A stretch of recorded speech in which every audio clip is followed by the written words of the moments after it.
Hello friends, welcome to my channel Karthik Telugu news. Friends, ఇవాళ పెన్షన్ల గురించి మరొక ఇంపార్టెంట్ అప్డేట్ న్యూస్ అయితే రావడం జరిగింది. దీని గురించి మరిన్ని విషయాలు ఈ వీడియోలో తెలుసుకుందాం. ఎన్టీఆర్ భరోసా పథకం కింద ఆరోగ్య దివ్యాంగుల కేటగిరీలో పెన్షన్లు తీసుకుంటున్న అనర్హుల ఏరివేతకు పంచాయతీ రాజ్ గ్రామీణ అభివృద్ధి శాఖలు చర్యలు చేపట్టాయి. ఇక ఈ ఏడాది జనవరి నుంచి ఇప్పటి వరకు చేపట్టిన తనిఖీల్లో అనర్హులుగా గుర్తించిన వారికి నోటీసులు, పింఛన్ల రద్దు ఉత్తర్వులు జారీ చేశారు. ఈ ప్రక్రియను గురువారం నుంచి ప్రారంభించి ఈ నెల 25 నాటికి పూర్తి చేయాలని గ్రామ వార్డు సచివాలయాల సిబ్బందికి స్పష్టం చేశారు.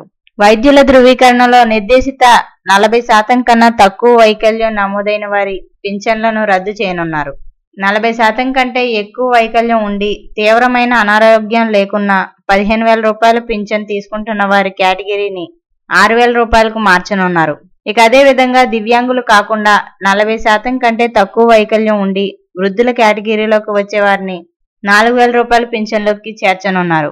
ఇక దీనికి అనుగుణంగా కొత్త సదరం ధృవీకరణ పత్రాలను గ్రామ వార్డు సచివాలయాల ద్వారా ఉచితంగా జారీ చేయనున్నారు. వైద్య బృందాలు నిర్ధారించిన వైకల్య శాతంలో ఏవైనా తేడాలున్నట్టు లబ్ధిదారులు గుర్తిస్తే వారికి అప్పీలు చేసుకునే అవకాశం కూడా కల్పిస్తున్నారు.